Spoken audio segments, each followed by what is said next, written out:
नमस्कार बच्चों, स्वागत है आपका अपने YouTube channel smart career classes में। जैसा कि देख पा रहे हैं कि इस चैनल पर केमिस्ट्री की पाठशाला 2026-27 के लिए चल रही है, ठीक है, जिसमें हम क्लास 12 केमिस्ट्री में चैप्टर नंबर 2 जो चल रहा है समय इलेक्ट्रोकेमिस्ट्री को टीच कर रहे हैं। आज का ये जो लेक्चर है लेक्चर नंबर 11 है। लेक्चर नंबर कौन सा है? लेक्चर नंबर 11 है, ठीक है। इससे पहले इस चैप्टर के 10 जो है लेक्चर या 10 क्लासें जो हैं ऑलरेडी जो है प्लेलिस्ट में उपलब्ध हैं। जैसे जैसे ये चैप्टर जो है समापन की ओर है, ये हम इसकी क्लासें ले रहे हैं डे बाय डे, तो वैसे वैसे उन सभी क्लासों को केमिस्ट्री की जो प्लेलिस्ट बनी हुई है इस चैनल पर, उस चैनल पर इन क्लासों को ऐड किया जा रहा है ताकि बच्चे सुविधा अनुसार अपने समय अनुसार जब चाहे जो है उन प्लेलिस्ट को फॉलो करके अपनी जो है पढ़ाई को सुचारू रूप से कर सकें, ठीक है। चलें, अच्छा देखते हैं कि आज की इस क्लास में हमें क्या पढ़ना है। देखो भाई, आज की इस क्लास में हमें पढ़ना है कि इलेक्ट्रोड क्या होता है, इलेक्ट्रोड या अर्धसेल क्या है, ठीक है। जैसा कि देख पा रहे हैं कि इससे पहले के लेक्चर में कल की जो क्लास गई है उसमें हमने जो है फैराडे के नियमों के बारे में डिस्कस किया है, ठीक है। फैराडे के जो 2 नियम दिए गए हैं, प्रथम नियम और सेकंड लॉ, और उससे रिलेटेड जो आंकिक प्रश्न बनते हैं टाइप 1, टाइप 2, टाइप 3, टाइप 4, जो कि बोर्ड परीक्षा के पॉइंट ऑफ व्यू से काफ़ी इम्पोर्टेंट है, महत्वपूर्ण है, तो उन सभी को हमने 1 बाय 1 करके डिस्कस किया है। फैराडे के जो विद्युत अपघटन के जो नियम दिए गए थे वो विद्युत अपघटन पर आधारित हैं, इलेक्ट्रोलिसिस पर आधारित है। ये यहाँ पर एक चित्र लगा हुआ है, देख पा रहे हैं, इलेक्ट्रोलिसिस की प्रक्रिया का ही यहाँ पर क्या लगा है, चित्र लगा है। हालांकि यहाँ पर ये जो सेल लगा हुआ है ये वाला समझ लें, क्योंकि ये जो सेल लगा हुआ है ये गैल्वेनिक सेल है, ठीक है, एक डैनियल सेल का उदाहरण है। इसको हम आगे लेक्चर में डिस्कस करेंगे, परीक्षा में ये पूछा जाता है। और ये सामान्य सा जो हमने इलेक्ट्रोलिसिस पढ़ाया है कि इलेक्ट्रोलिसिस क्या है, इलेक्ट्रोलिसिस कितने टाइप का होता है और इलेक्ट्रोलिसिस की क्रिया विधि क्या है, इन सभी को इस पे हमने समझाया है। अब यहाँ पर हम आज की क्लास में डिस्कस करेंगे कि इलेक्ट्रोड क्या होता है, उसी को डिस्कस करेंगे। अच्छा, इलेक्ट्रोड को हम अर्धसेल भी कहते हैं, ठीक है। अच्छा, इलेक्ट्रोलिसिस जब हमने पढ़ाया था तो इलेक्ट्रोलिसिस में हमने बताया था कि इसमें हम क्या करते हैं कि एक हम जो है पात्र लेते हैं, एक बीकर लेते हैं, उस बीकर में हम एक वैद्युत अपघट्ट का विलयन भरते हैं। सभी बच्चे ध्यान पूर्वक केयरफुली हमको सुने, हम क्या कह रहे हैं, हमारी बातों को। तो एक हमने बीकर ले लिया, इस बीकर में हमने किसी वैद्युत अपघट्ट का विलयन भर लिया, जैसे हमने यहाँ पर NaCl का विलयन भर लिया है, ठीक है, नमक का विलयन है, नमक का घोल है, और इस पर हमने 2 इलेक्ट्रोड लगा दिए। इस पे हमने क्या लगा दिए, 2 इलेक्ट्रोड लगा दिए। एक को हमने नाम दिया एनोड, एक को हमने नाम दिया कैथोड। तो ये जो आप देख पा रहे हैं, ये जो धातु की 2 छड़ें हमने लगाई है, जिसे हम एक को एनोड कह रहे हैं और एक को हम कैथोड कह रहे हैं। तो ये कैथोड और एनोड ही क्या है, इलेक्ट्रोड हैं। ये कैथोड ही एनोड क्या है, इलेक्ट्रोड है, ठीक है। तो इन्हीं इलेक्ट्रोड्स के बारे में, इन्हीं अर्धसेल के बारे में आज ब्रीफली डिस्कस करेंगे, विस्तार पूर्वक इसको हम डिस्कस करेंगे कि ये इलेक्ट्रोड क्या होते हैं, इलेक्ट्रोड को कैसे परिभाषित करते हैं, कितने टाइप के होते हैं और क्या इनका कार्य होता है, ठीक है। तो अपने देसी अंदाज में बेसिक लेवल से उठाएंगे, शून्य से शुरुआत करेंगे और चीज़ों को एडवांस लेवल तक लेके जाएंगे, ठीक है। तो जुड़े रहें हमारे साथ लेक्चर के पूरे अंत तक। आज की जो क्लास होगी वो लगभग 50 से 1 घंटे के अराउंड होने वाली है, ठीक है। देख लेते हैं। तो इलेक्ट्रोड जानेंगे कि ये इलेक्ट्रोड क्या होते हैं, फिर हम इलेक्ट्रोड के प्रकार, टाइप्स ऑफ इलेक्ट्रोड क्या हैं, इनको जानेंगे। 2 टाइप के होते हैं, एक कैथोड और एक एनोड। फिर हम इलेक्ट्रोड के प्रमुख उपयोग जानेंगे, मेजर यूजेस ऑफ इलेक्ट्रोड, ठीक है। तो आज की इस क्लास में हमें इन सब टॉपिक्स को, इन सब हेडिंग्स को डिस्कस करना है। चलें, अच्छा आगे बढ़ते हैं, लेकिन उससे पहले एक भाई शिक्षा से रिलेटेड, एजुकेशन से रिलेटेड एक बेहतरीन थॉट हो जाना चाहिए, ठीक है। देखो भाई, आज का विचार क्या है, क्या कह रहे हैं, कह रहे हैं कि कल की सफलता आज की मेहनत पर निर्भर करती है, ठीक है, इसीलिए पढ़ते रहिए। ठीक है, केवल ये 1.5 लाइनें हैं लेकिन इनमें बहुत अच्छा हमको मैसेज दिया गया है। ये बताया गया है कि कल की जो हमारी सफलता होगी, यानी कि हमारा जो आने वाला फ्यूचर है, जो हमारा भविष्य है, तो उसमें हम जो भी सफलता को प्राप्त करेंगे, सक्सेस को गेन करेंगे, किसी भी फील्ड में आप मेहनत कर रहे हो, ठीक है, चाहे वो शिक्षा का फील्ड हो या खुद का अपना कोई कार्य हो, कोई भी फील्ड हो, तो किसी भी चीज में अगर हम जो है सफलता पाना चाहते हैं तो हमें उस पर क्या करना पड़ेगा, मेहनत करना पड़ेगा। हमें अपना आज जो है उस पर खर्च करना होगा, हमें अपनी आज की मेहनत, अपना समय, ठीक है, अपना मन, ठीक है, अपनी शारीरिक मेहनत, आर्थिक मेहनत और सब तरीके से जो भी है समय वगैरह वो उस पर खर्च करना होगा, ठीक है, उस पर निवेश करना होगा। तभी हमारा जो आने वाला भविष्य है, उस भविष्य में हम उस चीज पर क्या प्राप्त कर पाएंगे, सफलता प्राप्त कर पाएंगे। ठीक है, तो वही बात इसमें यहाँ लिख रखी है। जैसे स्टूडेंट्स के लिए क्या है, स्टूडेंट्स का टारगेट ये है कि क्लास 12th के बच्चे हैं, ठीक है, उनका टारगेट यही है कि बोर्ड एग्जाम 2027 को अच्छे से अच्छे नंबरों के साथ पास आउट करना। ठीक है, केमिस्ट्री है, केमिस्ट्री के साथ साथ अन्य भी जो सब्जेक्ट्स हैं, ठीक है, उन सभी सब्जेक्ट्स में अच्छे नंबर लेके आना और एक अच्छे जो है नंबरों के साथ पास आउट अपने आप को करना, यानी कि पास करना। ठीक है, तो हमें किस पे मेहनत करनी है, हमें अपना समय, अपनी मेहनत किस पे करनी है, पढ़ाई पे खर्च करनी है। ठीक है, समय देके जो है केयरफुली जो है कंसिस्टेंसी के साथ लगातार नियमित रूप से अपनी पढ़ाई करनी है, सुचारू रूप से। पर डे हमें कुछ ना कुछ नया सीखना है। ठीक है, जिस प्रकार बूंद बूंद करके घड़ा भरता है, ठीक है, एक दिन में कुछ नहीं हो जाता है, उसी प्रकार हमें हमारा जो माइंड है, बच्चों का जो माइंड है, उसमें हमें पर डे कुछ ना कुछ इसमें सेव करना है, पर डे इसमें कुछ ना कुछ भरना है, सेव करना है।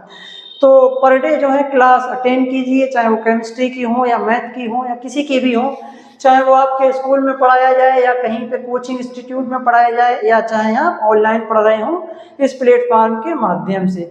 तो पर डे हमें अपने आप को उसमें खर्च करना होगा, मेहनत करनी होगी। उस मेहनत के परिणाम स्वरूप ही हमें क्या मिलेगी, सफलता मिलेगी। सफलता मिलेगी अच्छे नंबरों के रूप में। तो इसीलिए पढ़ते रहिए। ठीक है, लगातार जो है पढ़ना बंद मत करिए, लगातार पढ़ते रहिए। चलिए, अच्छा, अब हम स्टार्ट करते हैं आज की क्लास को। आज का ये थॉट कैसा लगा कमेंट बॉक्स में ज़रूर बताएं और क्लास को लाइक करें, दोस्तों के साथ शेयर करें। ठीक है, चलें, अच्छा, अब हम आगे बढ़ते हैं।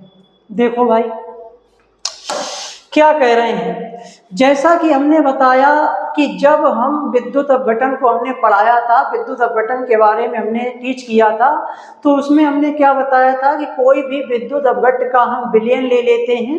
एक पात्र, जैसे यहाँ पे चित्र बना हुआ है कि हमने यहाँ पे बीकर ले लिया है, पात्र ले लिया है, जिसमें हमने एक विद्युत अपघट के विलयन को भर लिया है। सपोज करें यहाँ पर NaCl को विलयन को भर लिया है और उसमें हमने क्या की, धातु की छड़ को यहाँ पर डुबो दिया है। तो ये जो धातु की जो छड़ होगी, ये जो धातु की छड़ होगी, यही धातु की छड़ किसकी तरह काम करेगी, इसी को हम कहेंगे इलेक्ट्रोड।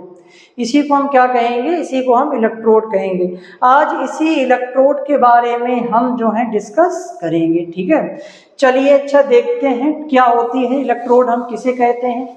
तो सामान्य शब्दों में पहले हमें ध्यान से सुने सभी बच्चे, ध्यान से, केयरफुली, ठीक है, सावधानी पूर्वक हम क्या कह रहे हैं। ठीक है, देखो नेचर ने हमें जो है सुनने के लिए 2 कान दे रखे हैं, लेकिन बोलने के लिए केवल एक माउथ, एक ही मुंह हमको दे रखा है। इसका सीधा सीधा नेचर की तरफ से हमको ये मैसेज दिया गया है कि हमें सुनना ज़्यादा है, बोलना कम है। लेकिन आज के समय में लोग क्या करते हैं, बच्चे क्या करते हैं कि वो बोलते ज़्यादा हैं, सुनते कम हैं। ठीक है, इसीलिए क्या है, शिक्षा के क्षेत्र में, शिक्षा में वो पीछे रह जाते हैं। ठीक है, बच्चों के पास पहले से क्या नॉलेज है इलेक्ट्रोड के बारे में, आप क्या जानते हैं, कहाँ से आपने पढ़ाई की है, अच्छी बात है, जहाँ से भी आपने पढ़ा है। ठीक है, उस नॉलेज को, उस ज्ञान को अपने एक साइड अभी रखिए। ठीक है, आप हमारे सामने इस तरीके से आइए, एकदम कोरे कागज की तरह। ठीक है, और फिर चीज़ों को समझिए हम क्या कह रहे हैं। ठीक है, बच्चों के पास जो पहले से नॉलेज है, ठीक है, हो सकता है इसमें बहुत से बच्चे ऐसे जुड़े जो पहले से इलेक्ट्रोड के बारे में जानते हों। ठीक है, बहुत से ऐसे भी हैं जो नहीं भी जानते हैं, पहली बार पढ़ रहे हैं, तो वो तो एकदम कोरे कागज की तरह हैं। ठीक, लेकिन जो पहले से जानते हैं तो उनसे हम यही कहना चाहेंगे कि वो अपनी ज्ञान को एक साइड अभी रखें, अपने आप को एकदम न्यूट्रल कर लें। जो भी हम बता रहे हैं उन बातों बातों को केयरफुली ध्यानपूर्वक सुने। हो सकता है कि यहाँ पर कुछ नया सीखने को मिले, कुछ नया जानने को मिले, कुछ अलग जानने को मिले, ठीक है। जो आपके पास नॉलेज है उसमें वो चीज़ ना हो, उसमें वो फैक्ट बात शामिल ना हो, ठीक है। तो देखें, अब हमें सभी बच्चे ध्यान से सुने, इलेक्ट्रोड क्या होता है। देखो, जब हम क्या करते हैं, जब किसी धातु की छड़ को उसी धातु के लवण के विलयन में डुबोया जाता है, ठीक है। तो धातु की जो छड़ होती है, उस धातु की छड़ पर धन या ऋण आवेश आ जाता है। कुल मिला के कहें कि धातु की छड़ आवेशित हो जाती है। तो इस आवेशित हुई धातु की छड़ को ही हम क्या कहते हैं, इलेक्ट्रोड कहते हैं। बस इतनी सी परिभाषा है। आई बात समझ में।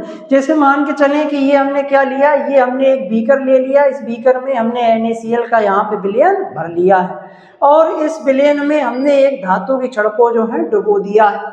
डुबोने पर क्या होगा कि इस धातु की छड़ पर आवेश आ जाएगा। क्या आ जाएगा, आवेश आ जाएगा, यानी कि ये धातु की छड़ आवेशित हो जाएगी। आवेश का मतलब या तो इस छड़ पे जो है धनावेश आ जाएगा या ऋणावेश आ जाएगा।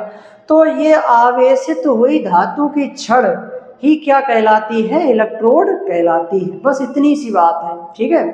चलिए आइए देखते हैं, इसी बात को हमने यहाँ पर सरल तरीके से लिख रखा है। देखो, क्या हमें पढ़ना है, इलेक्ट्रोड के बारे में पढ़ना है, इसकी डेफिनेशन को जानना है, टाइप्स को जानना है, और इसका क्या इंपॉर्टेंस है, ये सब जानना है। देखें भाई, पहले इलेक्ट्रोड जानते हैं कि इलेक्ट्रोड क्या होता है। इलेक्ट्रोड को अर्ध सेल भी कहते हैं। इसको अर्ध सेल क्यों कहते हैं, ये भी हम इसी क्लास में अभी हम बताएंगे। पहले ये जानो कि इलेक्ट्रोड क्या होता है। देखो, जब किसी धातु की छड़ को उसी धातु के लवण के जलीय विलयन में डुबोया जाता है, ठीक है, तो धातु की छड़ धनावेशित या ऋणावेशित हो जाती है, ठीक है। इस युक्ति या इस संपूर्ण यंत्र को ही हम क्या कहते हैं, इलेक्ट्रोड कहते हैं। आई बात समझ में। जो बात हमने समझाई है बस उसी बात को यहाँ पर लिखा गया है सरल शब्दों में, ठीक है। ये कोई किताबी भाषा नहीं है, किताबी लैंग्वेज नहीं है, ठीक है। तो सीधी सी बात है कि जब हम किसी धातु की छड़ को उसी धातु के लवण के जलीय विलयन में हम डुबो देते हैं, तो धातु की छड़ पर आवेश आ जाता है। या तो वो धनावेशित हो जाती है या वो ऋणावेशित हो जाती है। तो इस युक्ति को ही या इस संपूर्ण तंत्र को ही हम क्या कहते हैं, इलेक्ट्रोड कहते हैं। देखो, अथवा करके एक परिभाषा यहाँ पर और लिख रखी है, ठीक है, इसको भी देख लेते हैं। जब किसी धातु की छड़ को उसी धातु के लवण के जलीय विलयन में डुबोया जाता है, तो धातु की छड़ या तो धनावेशित हो जाती है या ऋणावेशित हो जाती है। इस धनावेशित या ऋणावेशित हुई धातु की छड़ को ही हम क्या कहते हैं, इलेक्ट्रोड कहते हैं। आई बात समझ में। तो ये हमारी क्या हो गई, एक सिंपल सी सादा सी इलेक्ट्रोड की परिभाषा हो गई, ठीक है। जैसे मान के चले, अभी हमने बताया कि ये हमने विलयन ले लिया और इस विलयन में हमने एक धातु की छड़ को डुबो दिया, ठीक है। तो जैसे ही हम इस धातु की छड़ को इस धातु के लवण के विलयन में डुबोएंगे, मान के चलें कि ये धातु की छड़ हमने जिंक की ले ली, ठीक है, और इसको हमने डुबो दिया है ZnSO4 के विलयन में, ठीक है। तो ये धातु की छड़ हो गई और ये धातु के लवण का विलयन हो गया। इसको हमने ले जाके इसमें डुबो दिया है। तो जब इस विलयन में इसको ले जाके हम डुबो देंगे तो इस धातु की छड़ पे धन या ऋण आवेश आएगा। तो इस आवेशित हुई धातु की छड़ को ही हम क्या कहेंगे, इलेक्ट्रोड कहेंगे। आई बात समझ। अच्छा, इलेक्ट्रोड, वैसे इस आवेशित छड़ को ही हम इलेक्ट्रोड कह सकते हैं, लेकिन एक्चुअल में ये जो पूरा सिस्टम बना है, ठीक है, ये जो पूरा सिस्टम बना है जिसमें धातु का लवण है और धातु की छड़ है, तो इस पूरी युक्ति को, ये देखो लिखा है, इस पूरी युक्ति को या इस पूरे संपूर्ण तंत्र को ही हम क्या कहते हैं, इलेक्ट्रोड कहते हैं। इसका कारण ये है कि जैसे ये धातु की छड़ है, इस धातु की छड़ को आप अलग रखें और विलयन को एक साइड रखें, तो जब दोनों को अलग अलग रखेंगे, इस धातु की छड़ को इस विलयन में नहीं डुबोएंगे, तो क्या इस धातु की छड़ पे कोई आवेश आएगा? नहीं आएगा सर। तो ऐसी कंडीशन में क्या इसको इलेक्ट्रोड हम कहेंगे? बिल्कुल नहीं कहेंगे इलेक्ट्रोड। तो इस पे आवेश कब आया? जब हमने इसको इस लवण के विलयन में डुबोया। तो इन दोनों कंडीशनों की रिक्वायरमेंट है, यानी कि लवण ये भी चाहिए, विलयन भी चाहिए, उसी धातु के लवण का विलयन भी चाहिए, प्लस धातु की छड़ भी चाहिए, तभी हम क्या कहेंगे, इलेक्ट्रोड हमको मिलेगा, ठीक है। तो इसीलिए इस पूरे तंत्र को, इस पूरी युक्ति को ही हम क्या कह देते हैं, इलेक्ट्रोड कह देते हैं, ठीक है। लेकिन अन्यथा वास्तव में तो केवल इसी छड़ को हम क्या कहते हैं, इलेक्ट्रोड कहते हैं। अब ये छड़ इलेक्ट्रोड बनी कब, जब हमने इसको इसमें डुबोया, ठीक है। चलें, अच्छा अब यहाँ पर हम ये देखते हैं कि सर आपने इसको अर्धसेल का नाम क्यों दिया, आपने इसको अर्धसेल का नाम क्यों दिया, इस बात को हम जान लेते हैं जरा कि हम इसको अर्धसेल क्यों कह रहे हैं। देखो भाई, अर्धसेल का मतलब ये होता है, ऐसे मान लें कि कोई भी सिस्टम जब काम करता है, जैसे ये धातु की छड़ होती हैं तो ये दो टाइप की होती हैं, आगे क्लास में बताएंगे।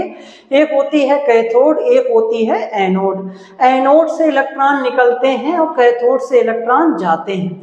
तो इन दोनों की रिक्वायरमेंट है, इन दोनों की रिक्वायरमेंट है, एक से काम नहीं चलेगा। ऐसे समझ लें जैसे ये हमारे पास क्या है, रिमोट है, ठीक है, और इस रिमोट के अंदर दो सेल पड़े हुए हैं, ठीक है, रिमोट के अंदर दो सेल पड़ते हैं। अच्छा, अगर हम एक सेल की ले लें तो एक सेल क्या हमारे इस रिमोट को चला पाएगा, काम कर पाएगा? बिल्कुल नहीं कर पाएगा। तो हमें दो की रिक्वायरमेंट है, ठीक है, मतलब इस पूरे रिमोट को, इस पूरे सिस्टम को चलाने के लिए, जिस पर्पस के लिए बना है, तो उसके लिए हमें दो सेल चाहिए, ठीक है। तो अगर एक सेल हम निकाल लेंगे तो उसको कहेंगे अर्ध सेल, और दोनों को अगर कहीं निकाल, दोनों को साथ साथ रखेंगे, सिस्टम में जोड़ेंगे तो उसको कहेंगे हम सेल। आई बात समझ में? इसी तरीके से एक सिंगल इलेक्ट्रोड को हम क्या कह देते हैं, अर्ध सेल कहते हैं, ठीक है। अब जैसे एक ही हमने यहाँ पे डुबो दिया है तो एक से काम नहीं चलेगा सिस्टम, तो हालांकि हम इसको इलेक्ट्रोड तो कह देंगे, इलेक्ट्रोड में हम इसको अर्ध सेल कहेंगे, ठीक है। लेकिन जिस पर्पस के लिए पूरा सिस्टम तैयार किया जा रहा है उसके लिए हमें दो इलेक्ट्रोड चाहिए, जिनको एक को हम क्या कहेंगे, अर्ध सेल कहेंगे। आई बात समझ में? ये बात अभी हम आगे टाइप में बताएंगे, तो फिर एक बार दोबारा और समझा देंगे तो और अच्छे समझ में आ जाएगी, ठीक है। चलिए, अच्छा तो बच्चों इतना जान लिया है कि ये छड़ जो होती है वो धनावेशित या ऋणावेशित हो जाती है। अब हमारे एक सवाल और होगा बच्चों के मन में कि सर जरा ये बताइए कि आपने इस धातु की छड़ को इस विलयन के लवण में, मतलब इसी धातु के लवण के विलयन में डुबो दिया है। चलो ठीक है, आपने कह दिया कि इस छड़ को लिया हमने, इसको लवण के विलयन में डुबो दिया है, तो धातु की छड़ आवेशित हो गई, उस पर या तो धनावेश आ गया या ऋणावेश आया। तो सर हमें ये बताइए कि ऐसा क्यों हुआ। क्वेश्चन हमारे सामने ये है कि इस पर आवेश क्यों आ गया, इस पर आवेश क्यों आ गया, ठीक है। क्यों ऐसा हुआ कि जब हमने इस छड़ को उठा के इस पर डुबो दिया तो इस पे आवेश आ गया, और आवेश में भी कब इस पे धनावेश आएगा और कब इस पर ऋणावेश आएगा, सर ये बताइए हमें। ये दो क्वेश्चन है कि नहीं है, ठीक है। बच्चों के मन में हो सकता है ये क्वेश्चन ना हो, ठीक है, बहुत से बच्चों के मन में ना हो क्वेश्चन, तो हमारा काम ये भी है कि क्वेश्चन भी बताना और साथ ही साथ उसका आंसर भी बता देना, ठीक है। क्योंकि आज के समय के बच्चे कुछ ऐसे हैं कि उन्हें यही नहीं समझ में आता है, ठीक है, कि हमें क्या पढ़ना है और मतलब हमारे मन में क्वेश्चन क्या है। तो टॉपिक को थोड़ा इंटरेस्ट बनाने के लिए हम ही क्या बता देते हैं, क्वेश्चन भी बता दे रहे हैं। क्वेश्चन ये है कि इस छड़ पर आवेश क्यों आ गया, और आवेश में भी कब इस पे धनावेश आएगा, कब ऋणावेश आएगा, क्योंकि आवेश दो प्रकार का होता है।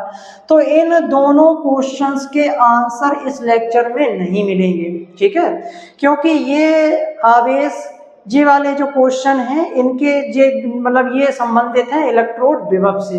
अगली जो क्लास होगी लेक्चर नंबर 12 और लेक्चर नंबर 13, तो इन दो क्लासों में हम जो क्लास लेंगे उनमें इन क्वेश्चंस के आंसर मिलेंगे, ठीक है।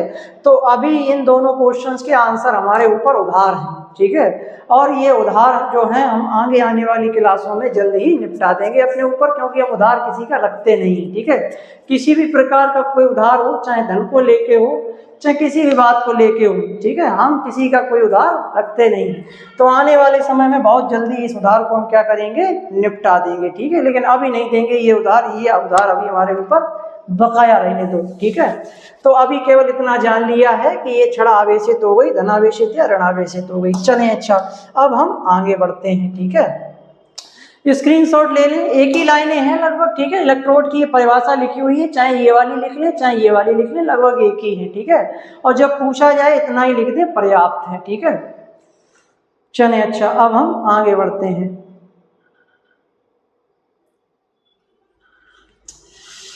चलें, अच्छा अब यहाँ पे थोड़ा हम जो है सरल शब्दों में समझ लेते हैं कि सर इलेक्ट्रोड क्या है, इलेक्ट्रोड का कार्य क्या है।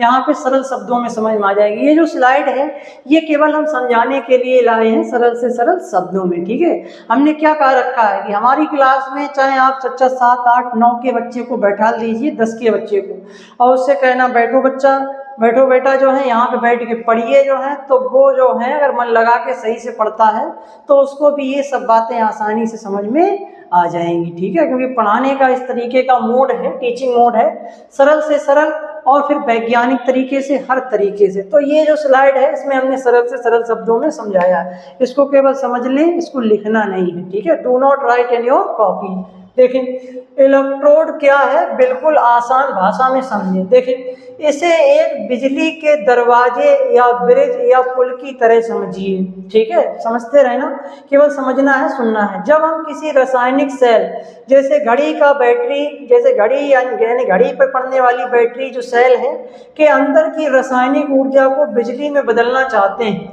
तो केमिकल के अंदर की बिजली को तार तक लाने के लिए हमें कोई धातु की छड़ या प्लेट लगानी पड़ती है, या एक प्लेट की आवश्यकता पड़ती है। केमिकल विलयन और बाहर के तार के बीच में इलेक्ट्रॉनों यानी कि बिजली के आने जाने के लिए जो धातु का माध्यम यानी कि पुल लगाया जाता है, उसी को हम क्या कहते हैं, इलेक्ट्रोड कहते हैं। तो ये परिभाषा मतलब एक साइंटिफिक तरीके से तो नहीं है, लेकिन समझाने के पर्पज से है, ताकि बच्चों को ये समझ में आ जाए कि एक्चुअल इलेक्ट्रोड क्यों लगाया गया है, इलेक्ट्रोड का कार्य क्या है। इलेक्ट्रोड को ऐसे भी समझ सकते हैं जैसे मान के चले कि हमें एक कार को फर्रुखाबाद से चला के अपने जो है कानपुर तक लेके जाना है, या एक शहर से दूसरे शहर तक लेके जाना है, ठीक। तो उस कार को तो हम कैसे लेके जाएंगे, उस कार को हम कैसे लेके जाएंगे, कहाँ पे मतलब उसको चलाएंगे, तो सीधी सीधी बात है, उस कार को हम रोड पे चलाएंगे, सड़क पे लेके जाएंगे, ठीक है। तो सड़क क्या हो गया, सड़क वो माध्यम हो गया, और वो रोड वो मतलब कार क्या हो गई, कार वो चलने वाली वस्तु हो गई। इसी तरीके से आप समझ लीजिए कि जैसे यहाँ पर उदाहरण दिया गया है कि जैसे ये जो सेल है, ठीक है, इस रिमोट के अंदर जो सेल पड़ा है, इस सेल में ऊर्जा भंडारित है रासायनिक ऊर्जा के रूप में, ठीक है। इस रासायनिक ऊर्जा को हमें कन्वर्ट करना है वैद्युत ऊर्जा में। वैद्युत ऊर्जा का मतलब विद्युत धारा में, बिजली में, करंट में कन्वर्ट करना है। और बिजली या करंट क्या है, मुक्त इलेक्ट्रॉनों का प्रवाह है, मुक्त इलेक्ट्रॉनों का प्रवाह है तारों के माध्यम से तारों में, ठीक है।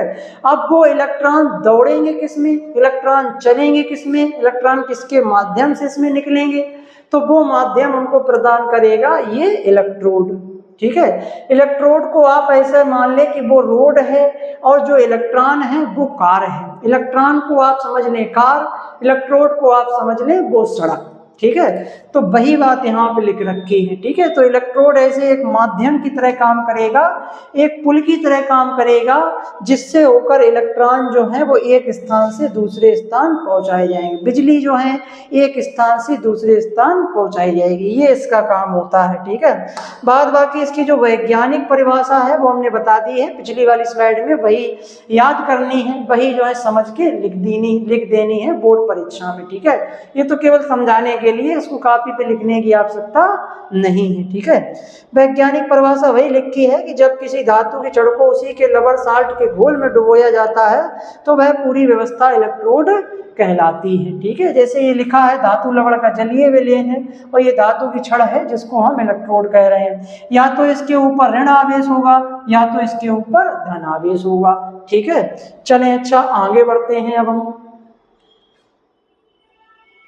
अब आ जाते हैं इलेक्ट्रोड के प्रकार, टाइप्स ऑफ इलेक्ट्रोड। इलेक्ट्रोड कितने टाइप के होते हैं, तो बच्चों ध्यान दो, इलेक्ट्रोड दो प्रकार के होते हैं। इलेक्ट्रोड किसके कितने प्रकार के होते हैं, दो प्रकार के होते हैं, ठीक है।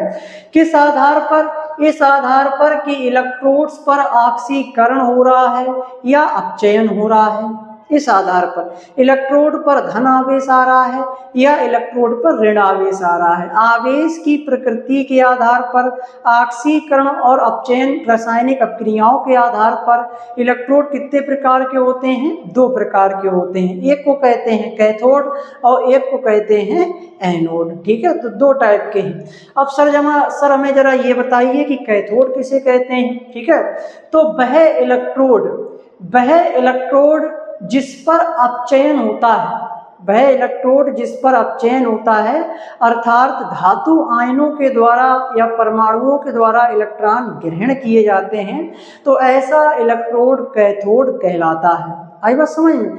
एनोड को जस्ट आप अपोजिट कर दीजिए, वह इलेक्ट्रोड जिस पर ऑक्सीकरण होता है, अर्थात परमाणुओं के द्वारा, धातु आयनों के द्वारा इलेक्ट्रॉन त्यागे जाते हैं। ठीक है, नहीं परमाणुओं द्वारा कहे तो धातु आयन तो तब बनेगा जब वो इलेक्ट्रॉन त्याग देगा। तो वह इलेक्ट्रोड जिस पर ऑक्सीकरण होता है, अर्थात धातु परमाणुओं के द्वारा इलेक्ट्रॉन त्यागे जाते हैं, उसे क्या कहते हैं? एनोड कहते हैं। आई बात समझ में? क्या कहेंगे? एनोड कहेंगे बच्चों। ठीक है, चलें, अच्छा आइए देखते हैं। तो इसी आधार पे यहाँ पे लिखा हुआ है, देखो, कार्य के आधार पर इलेक्ट्रोड 2 प्रकार के होते हैं। ठीक है, या कैसा इन पे आवेश आएगा, प्लस आवेश आएगा या माइनस आवेश आएगा, या इन पर ऑक्सीकरण होगा या अपचयन होगा, इस आधार पर इलेक्ट्रोड 2 प्रकार के होते हैं। पहला देखें कैथोड। ठीक है, पहला देखते हैं कैथोड। देखो, वह इलेक्ट्रोड जिस पे धातु आयन यानी कि M+ द्वारा इलेक्ट्रॉन ग्रहण किए जाते हैं। क्या किए जाते हैं? इलेक्ट्रॉन ग्रहण किए जाते हैं, अर्थात ऑक्सीकरण होता है, ऑक्सीडेशन होता है, उसे कैथोड कहते हैं। क्या कहते हैं? कैथोड कहते हैं। ठीक है, तो ये बात ध्यान रखो, ये सीधी सीधी क्या हो गई? परिभाषा हो गई। ठीक है, इसे हम क्या कहेंगे? कैथोड कहेंगे। तो ये हमारा क्या हो गया? कैथोड हो गया। जनरली देखो क्या होता है, बच्चों में एक मिसपरसेप्शन रहता है। इससे पहले, इस स्लाइड को बताने से पहले जरा हम अपनी तरफ से कुछ बातें बता दें लाओ। ठीक है, उसके बाद इस स्लाइड की तरफ मूव करते हैं। तो स्लाइड में कुछ नहीं रह जाएगा। ठीक है, केवल हमें पढ़ना पड़ेगा, बाद बाकी हम समझा चुके होंगे। देखो, हम सभी जानते हैं कि जैसे मान के चलो ये हमने NaCl ले लिया। ठीक है, ध्यान से सभी बच्चे ध्यान पूर्वक सुने, देखें हम क्या कह रहे हैं। NaCl ले लिया, सोडियम क्लोराइड ले लिया, नमक ले लिया, एक विद्युत अपघट्य ले लिया, इलेक्ट्रोलाइट्स, और इसको हमने जल में ले जाके घोल दिया H2O, इसका विलयन तैयार किया। जैसे इसको जल में ले जाके घोलेंगे, इसका आयोनाइजेशन हो जाएगा, आयनीकरण हो जाएगा, और ये अपने अवयवी आयनों में टूट जाएगा। ठीक है, अवयवी आयनों में टूटेगा तो ये धनायन देगा और ऋणायन देगा। इस धनायन को हम क्या कहते हैं? धनायन को इंग्लिश में हम कहते हैं कैटायन। ये बात हम पहले बता चुके हैं। ठीक है, इनको क्या कहेंगे? कैटायन कहेंगे। ठीक है, क्यों? क्योंकि इनके ऊपर पॉजिटिव चार्ज है। धनायन को इंग्लिश में कैटायन कहते हैं। ठीक है, धनायन तो जानते ही हो। ऋणायन को इंग्लिश में हम एनायन कहते हैं। बच्चों क्या कहते हैं? एनायन कहते हैं। एनायन के ऊपर कैसा चार्ज होता है? निगेटिव चार्ज होता है। ठीक है, यहाँ तक बात क्लियर हो गई होगी। ठीक है, अच्छा, जो कैटायन होता है वो किस तरफ भागता है? वो कैथोड की तरफ जाता है। किस तरफ जाता है? कैथोड की तरफ। यानी कि जब इस विलयन में हम विद्युत धारा प्रवाहित करेंगे, कैसे प्रवाहित करेंगे? ऐसे ही प्रवाहित करेंगे जैसे यहाँ पर हम एक विलयन लेंगे। ठीक है, विलयन में लेने के बाद इसमें हम 2 इलेक्ट्रोड यहाँ पे डुबो देंगे। ठीक है, और इन दोनों को आपस में एक बैटरी के द्वारा जोड़ देंगे। एक माइनस होगा, एक प्लस होगा। ठीक है, और ये हमारा विलयन भरा हुआ होगा। ठीक है, यहाँ पर हमारा Na+ और Cl- 2 प्रकार के आयन होंगे। Na+ जो होगा वो अपने अपोजिट चार्ज वाले जो हैं, मतलब विपरीत आवेश वाले इलेक्ट्रोड की तरफ जाएगा।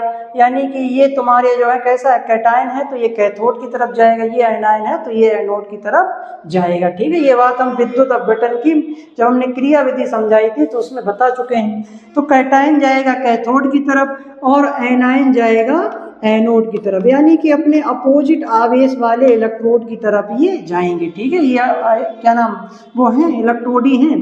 कैथोड के ऊपर निगेटिव चार्ज और एनोड के ऊपर पॉजिटिव चार्ज।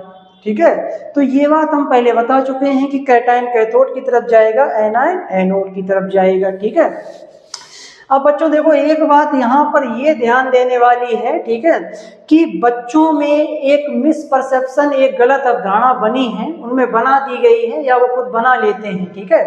क्या वो उनके मन में ये आता है कि कैथोड जो है सर ऋणावेशित होता है, एनोड धनावेशित होता है, या वह इलेक्ट्रोड जिस पे ऋणावेशित होता है उसको कैथोड कहते हैं, वह इलेक्ट्रोड जिस पे धनावेश होता है उसको एनोड कहते हैं। ये बिल्कुल गलत है, ऐसा हम नहीं कह सकते हैं। इस आधार पर इलेक्ट्रोड को परिभाषित नहीं किया जा सकता है, ठीक है।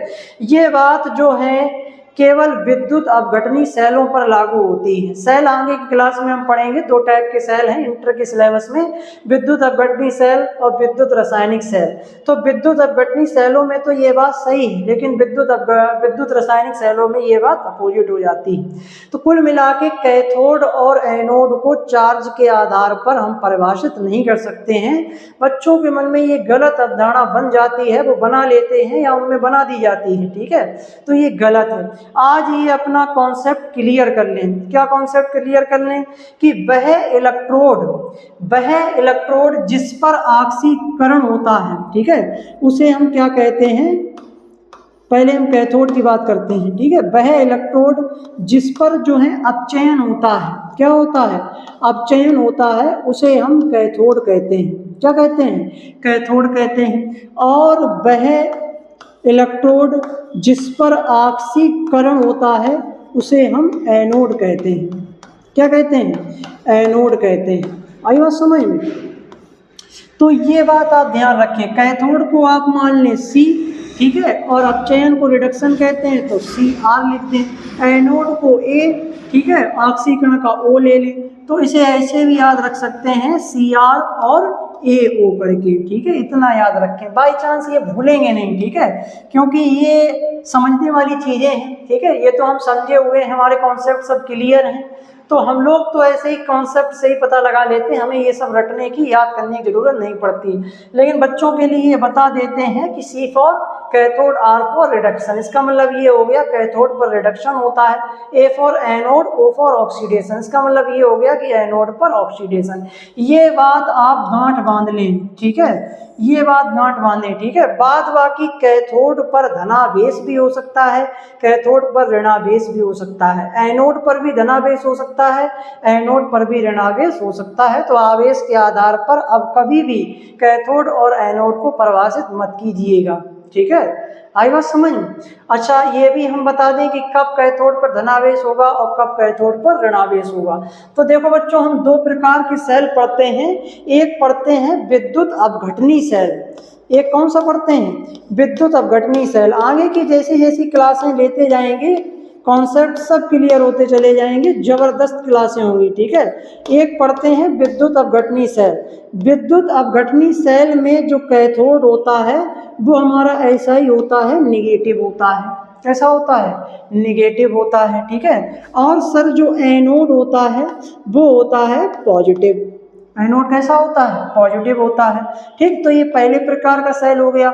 दूसरे प्रकार का जो सेल हम पढ़ते हैं जिसको कहते हैं गैल्वेनिक सेल, या इसका एक उदाहरण पढ़ते हैं डेनियल सेल, ठीक है। बोर्ड परीक्षा में काफी पूछा जाता है, बहुत बेहतरीन क्लास इसकी अटेंड करेंगे। तो गैल्वेनिक सेल में कैथोड हो जाता है पॉजिटिव और एनोड हो जाता है नेगेटिव। आई बात समझ में? तो आवेश के आधार पर कभी भी अब जो है इलेक्ट्रोड को परिभाषित मत कीजिएगा कि ये कैथोड है, ये एनोड है। इस आधार पर परिभाषित करना कि वह इलेक्ट्रोड जिस पर अपचयन होता है उसे कैथोड कहते हैं, जिस पे ऑक्सीकरण होता है उसको एनोड कहते हैं, ठीक है। चलें, अच्छा, इसका स्क्रीनशॉट ले लें, उसके बाद हम वहीं पिछली वाली स्लाइडों पे बैक आते हैं, ठीक है। इन्हीं सब बातों को वहां पे हमने कुछ लिखा है, स्क्रीनशॉट ले लें। इसकी लाइटिंग थोड़ी हम कम किए देते हैं, ठीक है।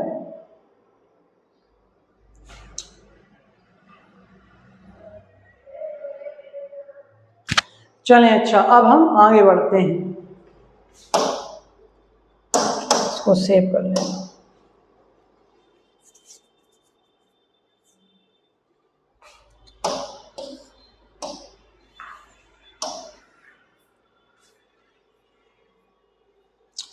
देखें, यहाँ पर थे इलेक्ट्रोड्स के टाइप, चलो वहीं पे आ जाते हैं इलेक्ट्रोड्स के टाइप पर। देखो भाई, तो कार्य के आधार पर इलेक्ट्रोड दो प्रकार के होते हैं। कैथोड का मतलब क्या हो गया? कैथोड का मतलब ये हो गया कि यहाँ पर होगा रिडक्शन। सीधी सीधी बात ध्यान रखें कि वह इलेक्ट्रोड जिस पर अपचयन होता है उसे क्या कहते हैं? कैथोड कहते हैं। वह इलेक्ट्रोड जिस पर धातु आयन N+ द्वारा इलेक्ट्रॉन ग्रहण किए जाते हैं अर्थात ऑक्सीकरण होता है, उसे कैथोड कहते हैं। ठीक है, उसे हम क्या कहते हैं? कैथोड कहते हैं। अरे कैथोड यहाँ पे गलत है, ये यहाँ पर गलत छप गया है भाई, यहाँ पर मिसप्रिंट हो गया है। यहाँ पर आप लिखें अपचयन। ठीक है, यहाँ पर मिस्टेक हो गई है, भूल बस, यहाँ पर होगा अपचयन। ठीक है, रिडक्शन CR। ठीक है, रिडक्शन होता है। ठीक है, तो इस तरीके से हमने ये बात बता दी है कि ये हमारा क्या है? कैथोड है। अब जैसे मान के चले, आवेश भी यहीं पे हम कुछ हद तक क्लियर किए दे रहे हैं। जैसे मान के चले कि ये एक धातु की छड़ है, मान के चले कि ये धातु की जो छड़ हमने ली है ये जिंक की है, Zn की है। ध्यान से सुने सभी बच्चे, ये जिंक की है। ठीक है, और ये जो विलयन है ये ZnSO4 का है। तो हमने ZnSO4 के विलयन में जिंक की छड़ को डुबो दिया है। ऐसी कंडीशन में जो जिंक के जो परमाणु होंगे वो अपने इलेक्ट्रॉनों को त्याग कर, वो अपने इलेक्ट्रॉनों को यहाँ पर क्या करेंगे? त्यागेंगे। ठीक है, अब यहाँ पर चूंकि कैथोड के बारे में बात कर रहे हैं तो यहाँ पर इलेक्ट्रॉनों को ग्रहण किया जाएगा। तो यहाँ पर क्या करेंगे कि जो Zn+2 है, केवल समझाने के लिए बताए दे रहे हैं। ठीक है, कि जो Zn+2 है, या यहाँ पे मान लो कि कोई भी धातु परमाणु है जो M+ के रूप में है। ठीक है, तो इसके पास इलेक्ट्रॉनों की कमी है, ये अपनी उस इलेक्ट्रॉनों की कमी को पूरा करने के लिए इस धातु की छड़ से क्या ग्रहण करेगा? इलेक्ट्रॉनों को ग्रहण करेगा। जब ये इलेक्ट्रॉनों को ग्रहण करेगा तो ये धातु की छड़, तो ये जो धातु आयन होगा ये तो न्यूट्रल हो जाएगा, ये तो धातु परमाणु में चेंज हो जाएगा, लेकिन इसके ऊपर धातु के छड़ के ऊपर आ जाएगा धनावेश। इस धातु की छड़ के ऊपर क्या आ जाएगा बच्चों? धनावेश आ जाएगा। आई बात समझ में? क्यों? क्योंकि इसने इस धातु की छड़ से क्या ग्रहण कर लिए? इलेक्ट्रॉनों को ग्रहण कर लिया है।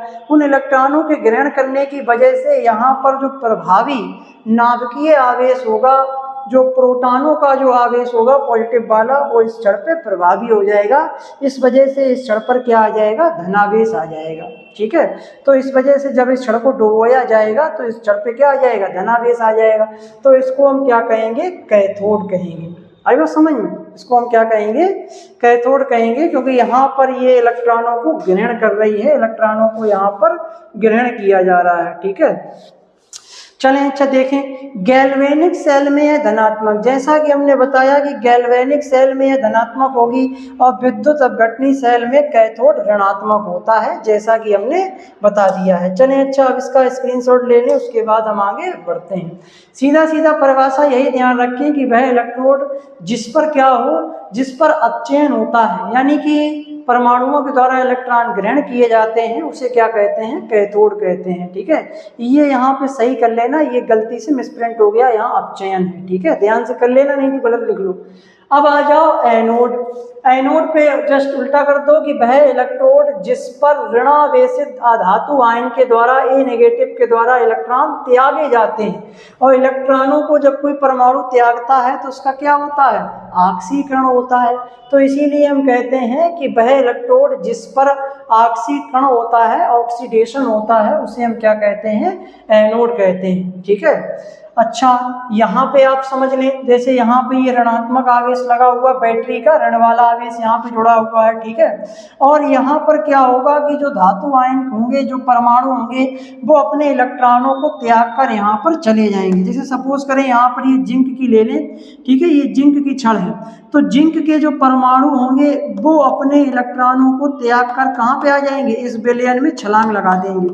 दो इलेक्ट्रॉनों को त्यागते हैं। ठीक है, Zn+2, ये सब जो हैं अपने अपने इलेक्ट्रॉनों को त्याग कर विलयन में छलांग लगा रहे हैं। ठीक है, Zn के परमाणु सब विलयन में छलांग लगा रहे हैं। अब सब अपने इलेक्ट्रॉनों को त्याग देंगे, कहाँ पे त्यागे? छड़ पर। तो छड़ पर कैसा आवेश आ जाएगा? ऋण आवेश आ जाएगा। छड़ पे कैसा आ जाएगा आवेश? ऋण आवेश आ जाएगा। ठीक है, आई बात समझ में? तो छड़ पर ऋण आवेश आ जाएगा, तो इस पे क्या हुआ? ऑक्सीकरण हुआ। भाई इस इलेक्ट्रोड पर क्या हो रहा है, इस इलेक्ट्रोड का क्या हो रहा है, ऑक्सीकरण हो रहा है। इलेक्ट्रोड बना किसका है, धातु परमाणुओं का। धातु परमाणु क्या हो रहा है, ऑक्सीकरण। तो जब धातु परमाणुओं का ऑक्सीकरण हो रहा है तो उसको हम एनोड कहेंगे, जब धातु परमाणुओं का रिडक्शन हो रहा है तो उसको हम कैथोड कहेंगे। ठीक है, तो इस आधार पे हम क्या करते हैं, परिभाषित करते हैं। अच्छा, गैल्वेनिक सेल में ये ऋणात्मक होता है और वैद्युत अपघटनी सेल में यह धनात्मक होता है। ठीक है, जो वैद्युत अपघटनी सेल है उसमें यह धनात्मक होता है, गैल्वेनिक सेल में यह ऋणात्मक होता है, जैसा कि हम बता चुके हैं। चलें, अच्छा इसका स्क्रीनशॉट ले लें, उसके बाद हम आगे बढ़ते हैं। ठीक, चलें, अच्छा प्रकृति के आधार पर इलेक्ट्रॉनों का वर्गीकरण। अब हम देख लेते हैं प्रकृति के आधार पर इलेक्ट्रॉनों का वर्गीकरण। अभी हमने ये देखा कि कोई भी इलेक्ट्रोड पर मतलब ऑक्सीकरण हो रहा है या अपचयन हो रहा धातु परमाणुओं का, उस आधार पे हमने दो टाइप के बताए। ठीक है, अब हम देखेंगे प्रकृति के आधार पर, उनकी एक्टिवनेस के आधार पर। ठीक है, कि वो उस रासायनिक क्रिया में भाग ले रहे हैं या भाग नहीं ले रहे हैं, इस आधार पर। ठीक है, देखो रासायनिक क्रिया में भाग लेने या ना लेने के आधार पर इलेक्ट्रोड दो प्रकार के होते हैं। तो इस आधार पर भी दो प्रकार के होते हैं। जैसे देखो, एक को कहते हैं सक्रिय इलेक्ट्रोड और एक को कहते हैं अक्रिय इलेक्ट्रोड। सक्रिय इलेक्ट्रोड देखते हैं क्या होते हैं, एक्टिव इलेक्ट्रोड्स। देखो, वे इलेक्ट्रोड जो स्वयं सेल अक्रिया में चल रही रासायनिक अक्रियाओं में भाग लेते हैं। सिंपल सादा परिभाषा है कि वे इलेक्ट्रोड जो इस पूरे सेल में चल रही, इस पूरे पात्र में चल रही रासायनिक अपक्रियाओं का मतलब ऑक्सीकरण और अपचयन अपक्रियाओं में स्वयं भाग लेते हैं, तो ऐसे इलेक्ट्रोड क्या कहलाते हैं, सक्रिय इलेक्ट्रोड कहलाते हैं। आई बात समझ में? तो ऐसे इलेक्ट्रोड क्या कहलाएंगे, सक्रिय इलेक्ट्रोड कहलाएंगे। अभी इसको हम दोनों को उदाहरण से समझाएंगे तो और अच्छे से क्लियर हो जाएगा। जैसे कापर या जिंक की छड़। ठीक है, ये स्वयं मतलब इस अपक्रिया में भाग लेंगे। ठीक है, अगला देखें अक्रिय इलेक्ट्रोड, उल्टा करते हैं, अपक्रिया में भाग नहीं लेते हैं। इनर्ट इलेक्ट्रोड, वे इलेक्ट्रोड जो सेल अपक्रिया में स्वयं भाग नहीं लेते हैं, केवल इलेक्ट्रॉनों के प्रवाह के लिए एक सतह प्रदान करते हैं, केवल इलेक्ट्रॉनों के गमन के लिए एक स्थान से दूसरे स्थान तक जाने के लिए एक माध्यम देते हैं, उन्हें हम क्या कहलाते हैं, अक्रिय इलेक्ट्रोड कहते हैं। ये वाले माध्यम भी देते हैं और प्लस जो है इस रासायनिक अपक्रिया में जो क्रियाएं चल रही हैं, ऑक्सीकरण अपचयन अपक्रियाएं, तो उसमें भी भाग लेते हैं। ठीक है, जैसे प्लेटिनम या ग्रेफाइट का इलेक्ट्रोड। ठीक है, प्लेटिनम या ग्रेफाइट का इलेक्ट्रोड ये निष्क्रिय इलेक्ट्रोड होते हैं, ये रासायनिक अपक्रियाओं में भाग नहीं लेते हैं। ठीक है, इन पे किसी प्रकार की कोई रासायनिक अपक्रिया नहीं होती है। चलें, अच्छा इसका स्क्रीनशॉट ले लें, यही लिखना है। ठीक है, इसी को जो है समझ लेना है, याद कर लेना है और पढ़ के इसी को लिखना है। बाकी इन दोनों को अभी हम जो है स्लाइड्स के माध्यम से समझाए देते हैं, सक्रिय और अक्रिय के आधार पर। देखो भाई, सक्रिय और अक्रिय, देखो सक्रिय इलेक्ट्रोड क्या है, सही। देखो, सक्रिय का मतलब होता है जो खुद काम में हिस्सा ले। सक्रिय का मतलब क्या हो गया, जो खुद काम में हिस्सा ले। जैसे आपने देखा होगा कहीं पे कोई ठेकेदारी का काम चल रहा हो। ठीक है, जैसे मान के चलें कहीं पे कोई सड़क वगैरह बन रही हो, तो सड़क में क्या होता है, ठेकेदार होता है जो उन सारे मतलब वर्कर्स से, मजदूरों से कार्य करवाता है। तो वो बैठे बैठे खड़े खड़े सब देखता रहता है कि हमारे वर्कर्स कैसा काम कर रहे हैं, ठीक ठाक काम कर रहे हैं या नहीं कर रहे हैं। कहीं पे कोई गलती होती है तो समय समय पर उनको रोकता टोकता रहता है कि नहीं ऐसा नहीं, ऐसा करो, ऐसा नहीं ऐसा करो। तो एक कहने मतलब ये है कि कार्य तो सेम हो रहा है, कार्य यही है कि सड़क का निर्माण कार्य चल रहा है। अब उसमें दो लोग लगे हुए हैं, एक तो डायरेक्ट मजदूर लगे हैं और एक दूसरा वो मतलब जो ठेकेदार लगा है। अब मजदूर जो है वो एक्टिवली मतलब सक्रिय रूप से उसमें भाग ले रहे हैं, लेकिन ठेकेदार उसमें अक्रिय रूप से भाग ले रहा है। ठेकेदार उसमें केवल दिशा निर्देश दे रहा है, ठीक है, वो उसमें सक्रिय रूप से भाग नहीं ले रहा है। तो ठीक वैसा ही कॉन्सेप्ट यहाँ पे लगा दें। ठीक है, सक्रिय का मतलब ये है कि ये खुद काम में हिस्सा ले रहे हैं। ठीक है, उस उदाहरण से ध्यान रखें, बहुत जल्दी समझ में आ जाएगा। यह वह इलेक्ट्रोड धातु की छड़ होता है जो सेल के अंदर चल रही रासायनिक प्रक्रिया में खुद भी भाग लेते हैं। यही यानी यह धातु समय के साथ या तो घिसने गलने लगती है या इस पर कोई परत जमा होने लगती है। ठीक है, देखो ये जो पूरी प्रोसेस होगी, ये जो पूरा सिस्टम बनेगा, इसमें क्या होगा, ऑक्सीकरण और अपचयन होगा। विद्युत अपघटन की क्रिया में सब हमने बता दिया है कि कैथोड पर क्या होगा, कैथोड पर होगा रिडक्शन और एनोड पर होगा ऑक्सीकरण। एनोड पर कैथोड पर हमारा क्या होगा, रिडक्शन होगा, तो वहां पर धातु आयन आके जमा होगी और एनोड पर जो है धातु आयन निकलेंगे, मतलब विलयन में निकलते चले जाएंगे, तो इससे धातु की छड़ का क्षरण होगा, तो धातु की छड़ हमारी गलेगी। तो उसी बात को यहाँ पे जो है सरल शब्दों में समझाया गया है। क्या कहा गया, यदि यह धातु समय के साथ घिस रही है, गल रही है, तो इसका मतलब क्या है, यह जो धातु की छड़ है उसका ऑक्सीकरण हो रहा है। ठीक है, या इस पर कोई परत जमा हो रही है, तो इसका मतलब क्या है, इस पर अपचयन हो रहा है। ठीक है, इसका वजन बदल जाएगा। अच्छा, जो घिस रही है उसका वजन घटेगा और जिस पर धातु के परमाणु जाके जमा हो रहे हैं उसका वजन बढ़ेगा। ठीक है, उदाहरण से समझिए, कॉपर इलेक्ट्रोड, अगर आप कॉपर सल्फेट के नीले घोल में कॉपर तांबा की छड़ डालेंगे तो यह एक सक्रिय इलेक्ट्रोड है। कैसा इलेक्ट्रोड है, सक्रिय इलेक्ट्रोड। क्यों, क्योंकि कॉपर की छड़ सक्रिय रूप से भाग लेगी, उस कॉपर की छड़ पर क्या होगा, अपचयन होगा। क्या होगा, अपचयन होगा। रासायनिक क्रिया में स्वयं भाग ले रही है, तो इसलिए इसको क्या कहेंगे, सक्रिय इलेक्ट्रोड कहेंगे। ठीक है, क्या होता है, क्रिया के दौरान कॉपर की छड़ खुद परमाणु खोकर घोल में घुलने लगती है, घिसने लगती है, या घोल का कॉपर इस पर जमा होने लगता है। ठीक है, ये निर्भर करेगा कि वो गैल्वेनिक सेल है या विद्युत अपघटनी सेल है, इस पे निर्भर करेगा। तो दोनों बातें हो सकती हैं। अपचयन विभव भी होता है, तो ये सब बातें आगे क्लास में हम डिस्कस करेंगे, अभी हम बता भी देंगे तो बच्चों के समझ में आने वाली नहीं। प्रत्येक बात को बताने का एक समय होता है, एक सही टाइम होता है कि कब कौन सी बात कहाँ पे बताई जानी चाहिए, कि तब वो बच्चे कैच कर लेंगे, समझ लेंगे। तो अभी ये बात हम समझना सही नहीं समझते हैं, आगे बताएंगे। ठीक है, क्योंकि कॉपर खुद इस खेल केमिकल रिएक्शन का हिस्सा है, इसलिए यह एक सक्रिय इलेक्ट्रोड है। ठीक है, चलें, अच्छा, ये केवल समझाने के लिए, लिखना नहीं है। ठीक है, स्क्रीनशॉट ले सकते हैं अपने पढ़ने के लिए, बाद में पढ़ सकते हैं, समझ सकते हैं। ठीक है, अगला देखें, अक्रिय निष्क्रिय इलेक्ट्रोड को भी ऐसी समझ लें। इनर्ट इलेक्ट्रोड, अक्रिय का मतलब है कि जो खुद कोई बदलाव ना करे, बस चुपचाप खड़ा रहे। जैसे वो ठेकेदार है, चुपचाप आराम खड़ा है, या समय समय अपने दिशा निर्देश दे दिया है, खुद वो एक्टिवली भाग नहीं ले रहा है, खुद उसने नहीं कुछ काम कर रहा है, केवल दिशा निर्देश दे रहा है। यह वह इलेक्ट्रोड होता है जो सेल के अंदर की रासायनिक क्रिया में खुद भाग नहीं लेता है, यानी कि ना तो इस पे ऑक्सीकरण होगा, ना ही इस पर अपचयन होगा। ठीक है, इसका वजन ना तो घटने लगता है और ना ही बढ़ता है, या रासायनिक रूप से बिल्कुल शांत इनर्ट रहता है। इसका काम क्या है, इसका काम सिर्फ एक प्लेटफॉर्म देना है। इसका काम सिर्फ एक प्लेटफॉर्म देना है ताकि घोल के आयन इस पर आकर बैठ सकें या यहाँ से आकर जा सकें, गुजर सकें। यह सिर्फ बिजली को रास्ता देता है। ठीक है, उदाहरण से समझिए, प्लेटिनम या ग्रेफाइट की छड़। ठीक है, प्लेटिनम या ग्रेफाइट की छड़ समझिए, ये बहुत फेमस उदाहरण है। ठीक है, इन्हीं को आप याद रखिए अक्रिय इलेक्ट्रोड के उदाहरणों के रूप में, एक प्लेटिनम और ग्रेफाइट। पेंसिल की लेड, पेंसिल जब हम लिखते हैं तो पेंसिल के आगे की जो नुकीली अंदर वाला जो सिरा होता है जिससे लिखा जाता है, वो ग्रेफाइट है। ग्रेफाइट कार्बन का अपरूप है।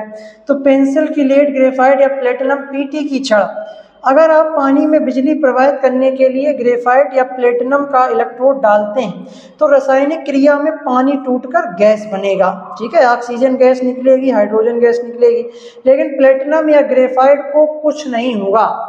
प्लेटिनम या ग्रेफाइट को कुछ नहीं होगा, ना उसका वजन बढ़ेगा ना उसका वजन घटेगा। ठीक है, वह जैसा था वैसा ही रहेगा, वह खुद नहीं घिसेगा, खुद नहीं घुलेगा। ठीक है, तो इस आधार पर क्या कहा गया है, इनको जो है निष्क्रिय जो है या अक्रिय इलेक्ट्रोड कहा गया है।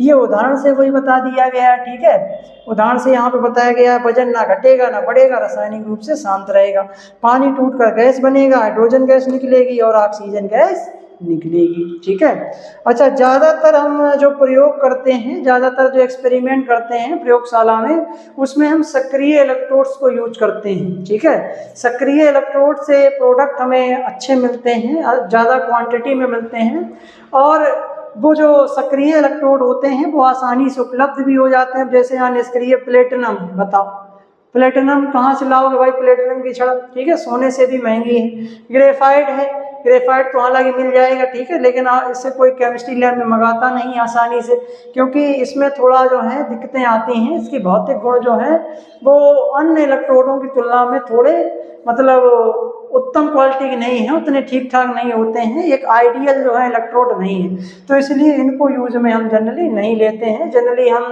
मतलब कॉपर की, जिंक की, ठीक है, या अन्य जो है धातुओं के क्षणों को यूज में लेते हैं, जो कि सक्रिय इलेक्ट्रोडों के उदाहरण हैं, ठीक है। चलिए अच्छा, अब हम आगे बढ़ते हैं। स्क्रीनशॉट लेने ये भी लिखना नहीं है, ठीक है, केवल समझाने के लिए लाए थे ताकि बच्चों के हर एक कॉन्सेप्ट क्लियर हो जाए, बेसिक लेवल से चीज़ों को उठाना है, ठीक है। चलिए अच्छा, यहाँ पे समझ लें। अब यहाँ पर पहले हम एक बात ये समझा दें कि हमें 2 इलेक्ट्रोड चाहिए। अर्ध सेल इसको क्यों कह रहे हैं, देखो यहाँ पे समझ लो। देखो यहाँ पर ये जो पूरा चित्र बना हुआ है, बेहतरीन से डायग्राम देख पा रहे हैं, ये एक गैल्वेनिक सेल का है, डेनियल सेल का है। इस सेल को हम आगे की क्लास में डिस्कस करेंगे, क्योंकि इससे रिलेटेड क्वेश्चन पूछे जाते हैं, ठीक है। इसको बेहतरीन तरीके से डिस्कस करेंगे, ठीक है। तो यहाँ पर देखो, हमने कहा कि इस इलेक्ट्रोड को, एक इलेक्ट्रोड को अर्ध सेल भी कहते हैं। इलेक्ट्रोड पर क्या होता है, जिस इलेक्ट्रोड पर ऑक्सीकरण होता है उसको एनोड कहते हैं, और जिस पे रिडक्शन होता है उसे हम कैथोड कहते हैं, ठीक है। अब भैया जिस पे ऑक्सीकरण होगा, जिस पर ऑक्सीकरण होगा उस पे क्या होगा, जैसे मान के चलो Zn-SO4 का विलयन है, इसमें हमने जिंक की छड़ को डुबो दिया है, ठीक है। तो जिंक के जो आयन होंगे, जिंक के जो धातु परमाणु होंगे, वो अपने इलेक्ट्रॉनों को त्याग कर कहाँ आ जाएंगे, इस विलयन में कूद जाएंगे। इसको ऐसे समझ लीजिए कि जैसे कोई स्विमिंग पूल बना हुआ है, ठीक है, और हम अपने कपड़े उतार के उस स्विमिंग पूल में कूद जाएं, ठीक है। तो हमने कपड़े बाहर ही छोड़ दिए और हम उसमें कूद गए, तो कपड़ों के ऊपर जो आवेश था, वो ऋण आवेश था, वो वहीं रह गया, हमारे ऊपर प्लस चार्ज था, वो पानी में चला गया, ठीक है। वो कहाँ चला गया, पानी में चला गया। तो इस पे कैसा आवेश आ जाएगा, इस पे ऋण आवेश आ जाएगा, ठीक है। इस पे कैसा आ जाएगा, ऋण आवेश आ जाएगा। ऋण आवेश क्यों आया, क्योंकि इसमें इलेक्ट्रॉन जमा हो रहे हैं। मान के चले कि यहाँ पे 100 जिंक के परमाणु हैं, 100 जो है कूद गए, और प्रत्येक जिंक के परमाणु ने 2 इलेक्ट्रॉन दिए, तो यहाँ पे 200 इलेक्ट्रॉन जमा हो गए, यानी कि 200 इकाई ऋणावेश आ गया, ठीक है। तो इस क्षण पे क्या हो गया, मार जो है इकट्ठा जो है ऋणावेश हो गया, ठीक है। अच्छा, अब ये कॉपर सल्फेट है। कॉपर सल्फेट में क्या होता है कि कॉपर सल्फेट में जो Cu+2 आयन होते हैं, इनकी प्रवृत्ति ये है कि ये इस क्षण पर जो है इलेक्ट्रॉन लेते हैं, इस क्षण से इलेक्ट्रॉन आके लेंगे, ठीक है, कि इस क्षण पे इलेक्ट्रॉन लेंगे। अच्छा, इस क्षण पे जब ये इलेक्ट्रॉन कहाँ से लेंगे, भाई इनको इलेक्ट्रॉन कोई ले देने वाला भी तो हो, तो ये इलेक्ट्रॉन को हमने यहाँ से निकाला है। यही वाले इलेक्ट्रॉन जो होंगे वो एनोड से कैथोड की तरफ मूव करेंगे। एनोड से कहाँ मूव करेंगे, कैथोड की तरफ मूव करेंगे, तो यही वाले इलेक्ट्रॉन यहाँ आ जाएंगे। तो यहाँ पर अगर कोई इलेक्ट्रॉन देने वाला है तो कोई इलेक्ट्रॉन लेने वाला भी होना चाहिए। जैसे अगर यहाँ पे हम पढ़ा रहे हैं तो कोई पढ़ने वाला भी होना चाहिए, कोई पढ़ रहा है, ठीक है, समझ रहे हैं। जैसे यहाँ पे हम टीच कर रहे हैं तो सामने बैठे हुए बच्चे पढ़ रहे हैं, ठीक है, हम शिक्षा दे रहे हैं, बच्चे शिक्षा ले रहे हैं। उसी प्रकार से यहाँ से इलेक्ट्रॉन निकल रहे हैं, इलेक्ट्रॉन निकाले जा रहे हैं, इलेक्ट्रॉन इकट्ठे हो रहे हैं, तो उन इलेक्ट्रॉनों को कोई लेने वाला भी होना चाहिए, ठीक है। तो एक इलेक्ट्रॉन यहाँ से निकाले, वो इस धातु की छड़ से होते हुए एक वायर के थ्रू, एक विद्युत तार के माध्यम से कहाँ जा रहे हैं, दूसरे इलेक्ट्रोड की तरफ जा रहे हैं, और वहाँ पे दूसरा धातु परमाणु आके उसको एक्सेप्ट कर रहा है। तो ये देने वाला हो गया इलेक्ट्रॉन, ये इलेक्ट्रॉन लेने वाला हो गया। इलेक्ट्रॉन देने, जिसका इलेक्ट्रॉन दे दिए हैं उसका हो गया ऑक्सीकरण, और जिसने इलेक्ट्रॉन ले लिए उसका हो गया अपचयन। यही इन्हीं को ऑक्सीकरण और अपचयन, इन दोनों को मिला के हम रिडॉक्स अपक्रियाएं कहते हैं, इन्हीं को हम रासायनिक अपक्रियाएं कहते हैं। और इस पूरे सिस्टम को हम कह देते हैं सेल। इसको क्या कह देते हैं, सेल कहते हैं, ठीक है। अब एक जो है, एक इलेक्ट्रोड या एक ये पूरा वाला सिस्टम, इसको कहते हैं अर्ध सेल। इसको क्या कहते हैं, अर्ध सेल। भाई पूरा सिस्टम तो तभी काम करेगा जब दोनों जुड़ेंगे ही, ठीक है। तो पूरा सेल है, ये अर्ध सेल है। अब बात समझ में आई, इलेक्ट्रोड को अर्ध सेल क्यों कहा, इसीलिए हमने कहा, ठीक है। तो एक इलेक्ट्रोड जैसे यहाँ पे डाल दें, ये पूरा सिस्टम हम कट कर दें, हटा दें, तो ये किसी काम का नहीं। इलेक्ट्रोड निकालते रहो, इलेक्ट्रोड जाएंगे कहाँ पर, अब क्रिया बंद हो जाएगी, ऑक्सीकरण उसका रुक जाएगा, सब मामला फेल, शांत, जीरो हो जाएगा, न्यूट्रल मामला, ठीक। तो अगर ये हमें पूरा सिस्टम चलाना है, सेल को सुचारू रूप से चलाना है, बिजली बनानी है, ठीक है, तो हमें क्या करना पड़ेगा, दो सिस्टम, दो इलेक्ट्रोड लगाने पड़ेंगे, ठीक है। यहाँ पर जब इलेक्ट्रॉन देखो गुजरेंगे तो इलेक्ट्रॉनों की गतिज ऊर्जा की वजह से यहाँ पे एक बल्ब लगा होगा, वो बल्ब शाइनिंग देने लगेगा, वो बल्ब यहाँ पर जलने लगेगा, इसी से बन गई बिजली, इसी से क्या बन गई, बिजली बन गई। तो यहाँ पर ये जो ताम झाम दुनिया भरे का किया गया है वो इसके लिए किया गया, ये बिजली बनने के लिए, ठीक है, इसके लिए किया गया, बिजली बन गई। उस बिजली की सहायता से हमारा बल्ब जल रहा है, या जो भी रिमोट चल रहा है, जैसे रिमोट चलाना है तो रिमोट चल रहा है, रिमोट से अपने काम चल रहा है उसी बिजली की मदद से, ठीक है। चलें, अच्छा भाई जो है अब हम देख लेते हैं इलेक्ट्रोड का प्रवाह, ठीक है। जो भी हमने बताया है ऐसी उम्मीद है बहुत अच्छे से समझ में आया होगा, ठीक है। देखें भाई इलेक्ट्रोड का महत्व देख लेते हैं जल्दी से। इंपोर्टेंस ऑफ इलेक्ट्रोड, इलेक्ट्रोड का क्या कार्य है, विद्युत धारा का प्रवाह करना। इलेक्ट्रोड रासायनिक सेल और बाहरी परिपथ सर्किट के बीच इलेक्ट्रॉनों के आदान प्रदान का माध्यम बनते हैं। भाई ये रासायनिक सेल ही तो है जिसमें रासायनिक क्रियाएं चल रही है, उसको रासायनिक सेल कहा है। और बाहरी परिपथ, ये बाहरी परिपथ है, ठीक है, ये बाहरी परिपथ से इलेक्ट्रॉन निकाले और यहाँ पे ले आए जो है, ठीक है। तो एक इलेक्ट्रॉनों का माध्यम का एक प्रदान कर रहा है, ठीक है, यहाँ से इलेक्ट्रॉन निकले वहां जा रहे हैं। दूसरा देखें ऊर्जा रूपांतरण, इनकी सहायता से ही रासायनिक ऊर्जा को वैद्युत ऊर्जा में, इसको कहते हैं गैल्वेनिक सेल। नो टेंशन, आगे की क्लास में ये सब ब्रीफली डिस्कस करेंगे कि विद्युत अपघटनी सेल क्या होते हैं, गैल्वेनिक सेल क्या, ये हमारे सिलेबस में है, इंटर के सिलेबस में है, इनसे क्वेश्चन पूछे जाते हैं, ठीक है। तो वह सेल जहां पर रासायनिक ऊर्जा को विद्युत ऊर्जा में बदला जाता है उसे हम गैल्वेनिक सेल कहते हैं या वोल्टीय सेल कहते हैं। इसका उदाहरण पढ़ते हैं डैनियल सेल, ये डैनियल सेल का ही चित्र बना है। फिर जहां पर जिस सेल के द्वारा विद्युत ऊर्जा को रासायनिक ऊर्जा में बदला जाता है उसे हम वैद्युत अपघटनी सेल कहते हैं, ठीक है, ये ध्यान रखें। तो इन्हीं इलेक्ट्रोडों की सहायता से, इलेक्ट्रोडों को यूज करके विद्युत को रासायनिक ऊर्जा में, रासायनिक ऊर्जा को विद्युत ऊर्जा में बदलते हैं। रेडॉक्स अपक्रियाएं, भाई रेडॉक्स अपक्रियाएं तो हो रही हैं, ठीक है। इलेक्ट्रोड की सतह पर ही ऑक्सीकरण और अपचयन रिडक्शन की क्रियाएं संपन्न होती हैं। तो ये हमारे इलेक्ट्रोड के, चाहे आप महत्व समझ लें, चाहे आप इलेक्ट्रोड के कार्य समझ लें, चाहे आप इलेक्ट्रोड के उपयोग समझ लें, सब यही है। इन्हीं 3 पॉइंट में सब कुछ है, महत्व है, कार्य है, सब कुछ यही है, ठीक है। चलिए, अच्छा जो है कार्य पूछा जाए तब भी यही लिखें, महत्व पूछा जाए तब भी यही लिखें। चलिए, अच्छा आज की क्लास में इतना ही, शायद इतना ही है। इलेक्ट्रोड के यहाँ प्रमुख उपयोग वही है, ठीक है, प्रमुख उपयोग वही हैं जो हमने बताए हैं, इनको और पढ़ लेते हैं जल्दी से बाद बाकी। 2 उपयोग है मेनली, विद्युत ऊर्जा को रासायनिक ऊर्जा में बदलना, रासायनिक ऊर्जा को विद्युत ऊर्जा में बदलना। ये थोड़ा डिटेलिंग है, बाई चांस क्वेश्चन जो है मतलब दीर्घ में पूछ दिया जाए तो ये लिखा जाता है। देखो, रासायनिक ऊर्जा को विद्युत ऊर्जा में बदलना, conversion of chemical energy into electrical energy, ठीक है, केमिकल ऊर्जा को रासायनिक ऊर्जा में बदलना। इस बात को समझने से पहले आप ये समझ लीजिए कि इस रिमोट के अंदर पड़ा हुआ जो सेल है वो एक गैल्वेनिक सेल या एक डैनियल सेल का उदाहरण है, जिसमें संचित रासायनिक ऊर्जा को विद्युत ऊर्जा में बदला जाता है, ठीक है। उसी बात को यहाँ पे लगाना है। देखो, इस प्रक्रिया में इलेक्ट्रोड का उपयोग रासायनिक अपक्रियाओं, केमिकल रिएक्शन से बिजली उत्पन्न करने के लिए किया जाता है। जब सेल के भीतर रासायनिक पदार्थ आपस में क्रिया करते हैं, क्रिया करने का मतलब यही ऑक्सीकरण होगा, अपचयन होगा, तो इलेक्ट्रोड इलेक्ट्रॉनों के प्रवाह को बाहरी परिपथ में भेजते हैं। देखो, ये इलेक्ट्रॉन जा रहे हैं, ठीक है, ये सब इलेक्ट्रॉन कैसे निकल रहे हैं, ऑक्सीकरण हो रहा तो निकल रहा है, वहां जा रहे हैं तो उनका अपचयन हो रहा है, यही रासायनिक क्रियाएं हैं, ठीक है, भेजते हैं, जिससे विद्युत धारा, इलेक्ट्रिसिटी प्रवाहित होने लगती है। यहाँ बल्ब लगा दो, बल्ब जलने लगेगी, बन गई बिजली।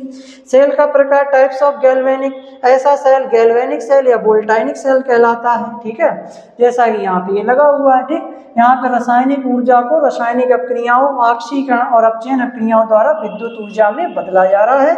गैल्वेनिक सेल इसका एक बेहतरीन सा उदाहरण है, ये हमारे सिलेबस में है, इसको आगे क्लास में डिस्कस करेंगे ब्रीफली, ठीक है, डिटेल में बेहतरीन तरीके से।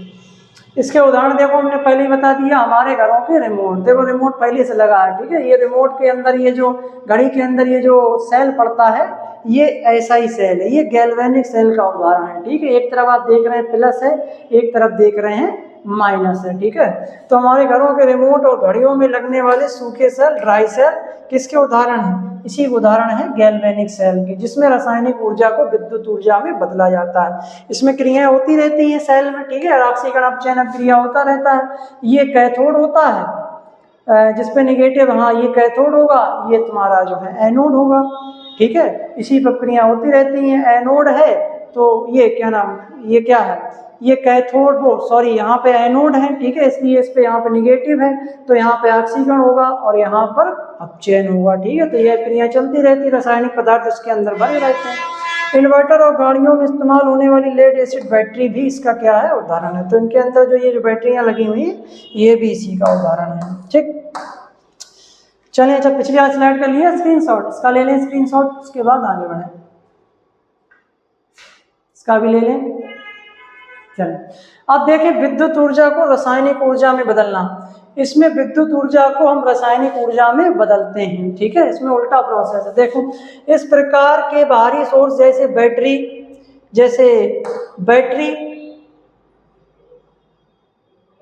कहाँ गया, हाँ, इस प्रकार में बाहरी सोर्स जैसे बैटरी से विद्युत धारा देकर उन रासायनिक क्रियाओं को कराया जाता है जो स्वतः नॉन स्पॉन्टेनियस नहीं हो सकती हैं। तो इस प्रकार के मतलब कन्वर्जन में सेल में किया जाता है कि बाहर से हमें एक बैटरी लगानी पड़ती है। ठीक है, उस बैटरी के द्वारा उन रासायनिक क्रियाओं को हमें जबरदस्ती कराना पड़ता है, वो अपने आप स्वतः नहीं होती हैं।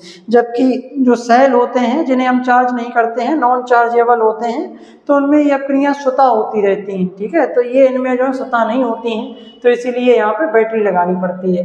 तो इसे वैद्युत अपघटनी सेल कहा जाता है। यह कैसे कार्य करता है? इसमें एक ही पात्र में विद्युत अपघट्ट का विलयन या पिघला हुआ रूप लिया जाता है और उसमें 2 इलेक्ट्रोड डुबाकर उन्हें बाहरी बैटरी से जोड़ दिया जाता है। जैसे देख रहे हैं कि एक विलयन लिया गया, उसमें 2 इलेक्ट्रोड जोड़ दिए हैं, एक है कैथोड नेगेटिव, एक ले लिया एनोड पॉजिटिव। ठीक, एक को बैटरी के माइनस एंड से, एक को बैटरी के प्लस एंड से। बाद बाकी यहाँ पर Na+ जाएगा कैथोड की तरफ, Cl- जाएगा एनोड की तरफ। ठीक है, तो इस तरीके से यहाँ पर क्या किया जा रहा है कि जो विद्युत ऊर्जा है उसको रासायनिक ऊर्जा में चेंज किया जा रहा है। ठीक, चलें, अच्छा इसका स्क्रीनशॉट ले लें, उसके बाद आगे इलेक्ट्रोड की भूमिका यहाँ पर देख लें। देखो, बैटरी के धन ध्रुव यानी कि प्लस टर्मिनल से जुड़े होने के कारण यह धनात्मक होता है। विलयन के ऋणायन यहाँ आकर अपने इलेक्ट्रॉन त्यागते हैं, यहाँ पर ऑक्सीकरण होता है। ठीक है, तो एनोड के बारे में बताया है कि बैटरी का जो धन ध्रुव होता है, जो प्लस टर्मिनल होता है, से जुड़े होने के कारण यह धनात्मक होता है। ठीक है, विलयन के जो ऋणायन होते हैं यहाँ पर अपने आगे क्या करेंगे, इलेक्ट्रॉनों को त्याग देंगे। ठीक है, इलेक्ट्रॉन यहाँ पर त्यागेंगे, यहाँ पर उनका ऑक्सीकरण होगा। कैथोड बैटरी के ऋण ध्रुव यानी कि माइनस टर्मिनल से जुड़े होने के कारण यह ऋणात्मक होता है और विलयन के धनायन यहाँ आकर इलेक्ट्रॉन ग्रहण करते हैं, यानी कि यहाँ पर उनका अपचयन होता है। ठीक है, इस बात को हम आगे जो है सही से समझेंगे, ब्रीफली समझेंगे कि ऐसा कैसे होता है, क्यों होता है, आगे की क्लासेस में। बाहरी विद्युत ऊर्जा के कारण इलेक्ट्रोडों पर रासायनिक अपघटन होता है और नए पदार्थ बनते हैं। इसका उपयोग धातुओं के निष्कर्षण जैसे एल्यूमिनियम प्राप्त करना, कॉपर के शुद्धिकरण और वस्तुओं पर इलेक्ट्रोप्लांटिंग यानी कि विद्युत लेपन में किया जाता है। ठीक है, चलें, अच्छा स्क्रीनशॉट ले लें इसका जो है।